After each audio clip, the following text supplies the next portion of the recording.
ಏನ್ರಪ್ಪ daily chill ಆಗಕ್ಕೆ ice cube ಹಾಕೊಂಡು ಎಣ್ಣೆ ಹೊಡಿತೀರಾ? ಬೇಸಿಗೆ ಬರ್ತಾ ಇದೆ ಅಂತ ರೋಡ್ ಸೈಡ್ ಅಲ್ಲಿ ಜ್ಯೂಸ್ ಕುಡಿತೀರಾ? ನಿಮಗ್ ಗೊತ್ತಾ, ಕರ್ನಾಟಕದಲ್ಲಿ 35 ಲಕ್ಷ ಜನ ಡೈಲಿ ಡ್ರಿಂಕ್ಸ್ ಮಾಡ್ತಾರೆ. ಆ ಡ್ರಿಂಕ್ ಗೆ ಐಸ್ ಕ್ಯೂಬ್ ಹಾಕ್ತಾರೆ.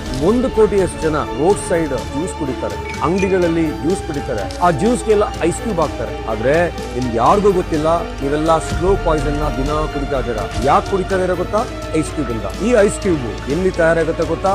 ಗಲೀಜ್ ಸ್ಲಮ್ಗಳಲ್ಲಿ, ಬೋರಿ ಪಕ್ಕ ಇರೋ ಫ್ಯಾಕ್ಟರಿಗಳಲ್ಲಿ, ಬೋರ್ವೆಲ್ ಕೆಟ್ಟ ನೀರಲ್ಲಿ ಐಸ್ ಕ್ಯೂಬ್ ತಯಾರಿ ಮಾಡ್ತಾರೆ. ಹಿಂಗ್ ತಯಾರಿ ಮಾಡಿದ್ಮೇಲೆ ಟ್ರಾನ್ಸ್ಪೋರ್ಟೇಷನ್, ಹಳೆ ಲಾರಿ, ಹಳೆ ಮೆಟಡೋರು, ಗೋಣಿ ಚೀಲದಲ್ಲಿ ಕಟ್ಟಿ ಟ್ರಾನ್ಸ್ಪೋರ್ಟ್ ಮಾಡ್ತಾರೆ. ಆಮೇಲೆ ಅಂಗಡಿಗೆ ಹೋಗುತ್ತೆ, ಹೋಟ್ಲಿಗೆ ಹೋಗುತ್ತೆ, ಪಬ್ಗೆ ಹೋಗುತ್ತೆ, ರೆಸ್ಟೋರೆಂಟ್ ಹೋಗುತ್ತೆ. ಈ ಪ್ರೊಡಕ್ಷನ್ ಇಂದ ರೀಚ್ ಆಗೋವರೆಗೂ ಎಷ್ಟೋ ಬ್ಯಾಕ್ಟೀರಿಯಾ ಅದ್ರ ಮೇಲೆ ಕುಂತಿರುತ್ತೆ. ಆ ಬ್ಯಾಕ್ಟೀರಿಯಾ ಕುಂತಿರೋ ಐಸ್ ಕ್ಯೂಬ್ ನೀವು ತಿಂದಾಗ ಚಿಲ್ ಆಕ್ಟಿವಿಟಿ ಹೋಗ್ತಾ ಇದೀರಲ್ಲ, ನೀವು ಟೈಮ್ ಬಾಂಬ್ ಕಟ್ಕೊಂಡಿದ್ದೀರಾ. ಜ್ಯೂಸ್ ಕುಡಿತಾ ಇದೀರಲ್ಲ, ನೀವು ಟೈಮ್ ಬಾಂಬ್ ಕಟ್ಕೊಂಡಿದ್ದೀರಾ. ನಾನು ನೋಡ್ತಾ ಇದ್ದೀನಿ ಎಷ್ಟೋ ಜನ ಬೇದಿ, ವಾಂತಿ, typhoid, cholera, hepatitis, jaundice, A, B, C ಅಂತ ಬರ್ತಾ ಇದಾರೆ. ಯಾಕೆ ಬರ್ತಾ ಇರಪ್ಪ ಅಂತ ಹೇಳಿದ್ರೆ, ಒಂದು ಕಾರಣ ಈ ಕೆಟ್ಟ ಐಸ್ ಕ್ಯೂಬ್ ಹಾಕೊಂಡು ಚಿಲ್ ಮಾಡೋದ್ರಿಂದ. ಸ್ನೇಹಿತರೆ, ಈ ಕೆಟ್ಟ ಐಸ್ ಕ್ಯೂಬ್ ಇಂದ ನಿಮ್ಮ ದೇಹದಲ್ಲಿ ಸ್ಲೋ ಆಗಿ ವಿಷ ಬೆರಿತಾ ಇದೆ. ನಿಮ್ಮ ಗಟ್ ಬ್ಯಾಕ್ಟೀರಿಯಾ ಎಲ್ಲ ಸಾಯ್ತಾ ಇದೆ. ಒಳ್ಳೆ ಬ್ಯಾಕ್ಟೀರಿಯಾ ಹೋಗಿ ಕೆಟ್ಟ ಬ್ಯಾಕ್ಟೀರಿಯಾ ಬರ್ತಾ ಇದೆ. ನಿಮ್ಗೇನಾದ್ರೂ ಕಾಳಜಿ ಇದ್ರೆ ಈ ವಿಡಿಯೋನ ನಿಮ್ ಫ್ರೆಂಡ್ಸ್, ನಿಮ್ ಫ್ಯಾಮಿಲೀಸ್ಗೆಲ್ಲ ಶೇರ್ ಮಾಡಿ. ಮತ್ತೆ ಸರ್ಕಾರದವರು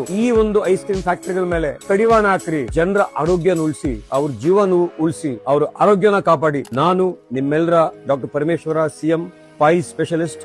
ನಮಸ್ಕಾರ.